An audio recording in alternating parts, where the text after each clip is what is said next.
Cytology के part 8 में आज हम डिस्कस करेंगे प्लास्टिड के बारे में।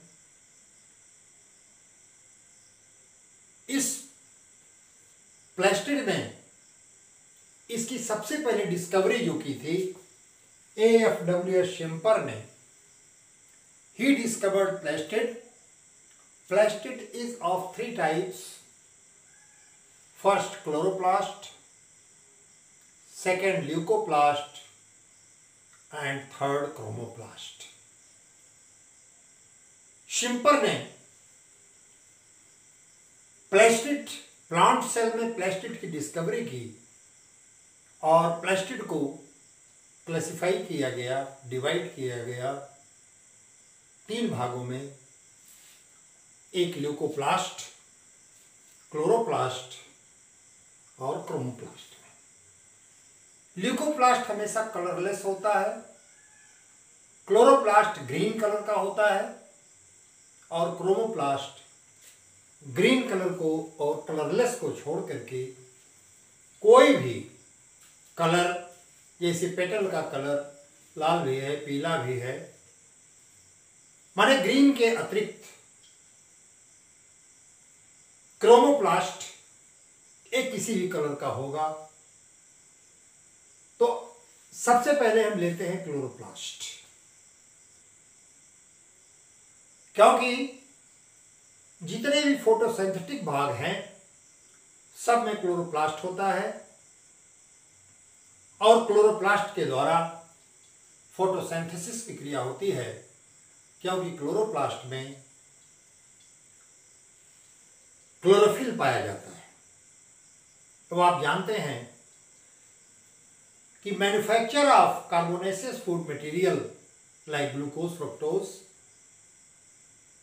with the help of carbon dioxide H2O in presence of sunlight by the green organ of plant, means by the chlorophyllous part, that is known as photosynthesis. In this case oxygen being byproduct. तो बहुत ही important plants के लिए या जितने भी livings हैं हार्बिवोर्स, उसके लिए chloroplast, that is very important pigment by which plant can synthesize food material। इसी कारण से प्लांट जो है ऑटोट्रॉफिक होता है, क्योंकि ये रॉ मटेरियल से फूड मटेरियल की सिंथेसिस करता है। अब हम आते हैं सबसे पहले क्लोरोप्लास्ट के स्ट्रक्चर पर। Chloroplast is double layered, double membrane structure. ये आउटर मेम्ब्रेन और ये इनर मेम्ब्रेन, और इसके अंदर ये जो टोटल भाग है that is stroma. Inside the stroma there is coil like structure which is embedded in stroma, that is called as grana. Grana, that is group of coil-like structure, and that structure is called as thylakoid. माने thylakoid, जैसे आप सिक्के का ढेर लगा दीजिए, वो total जो स्ट्रक्चर सिक्के का ढेर हुआ उसको आप ग्रेना कह देंगे, और प्रत्येक सिक्के को आप thylakoid कह देंगे। Means grana is group of thylakoid. In between two grana there is intergrana or interlamella which connects both or all these grana, जो कि सभी ग्रेना को ये कनेक्ट करता है। And the place where grana and intergrana is not present, that total space is called as stroma. इसको stroma कहते हैं। इसका मतलब कि इनर मेम्ब्रेन के अंदर स्ट्रोमा, इसी स्ट्रोमा में ये आपके ग्रेना, इंटरग्रेना ये एम्बेडेड है।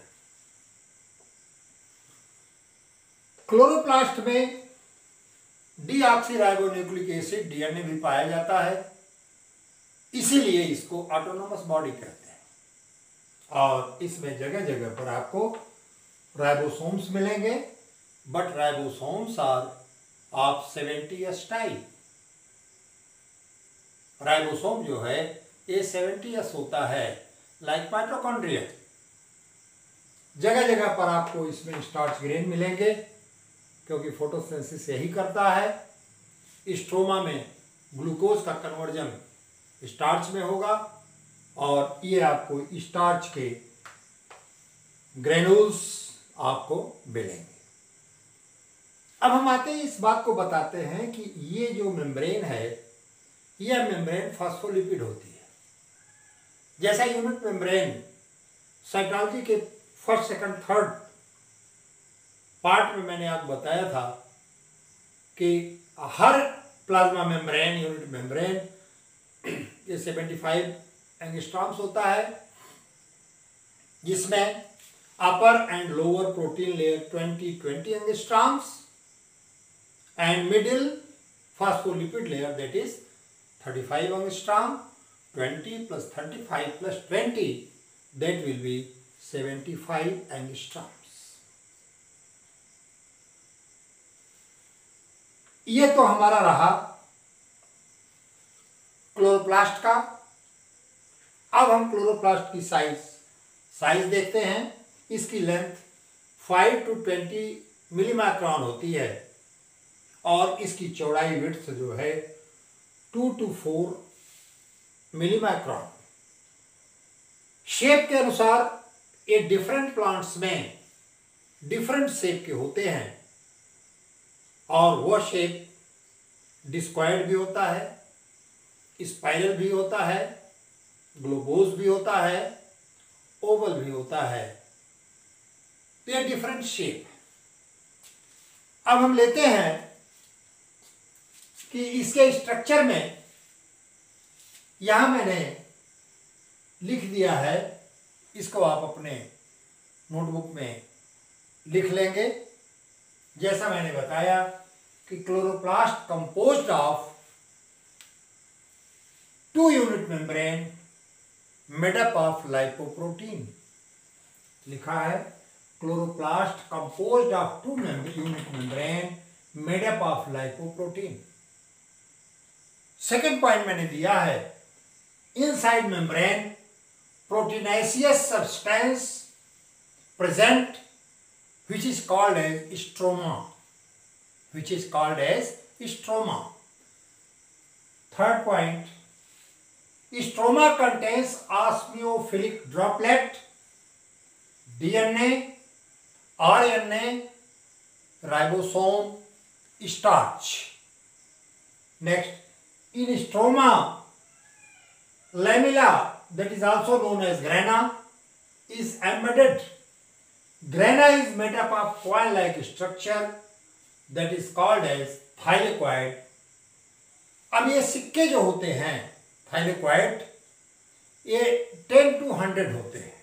अलग अलग क्लोरोप्लास्ट में, अलग अलग स्पीसीज में ये 10 से 100 तक की संख्या में वेरी करते हैं।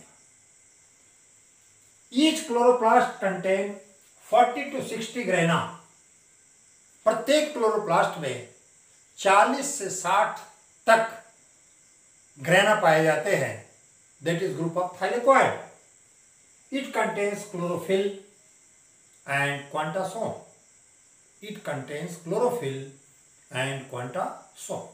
अभी आपको हम क्वांटासोम बताएंगे।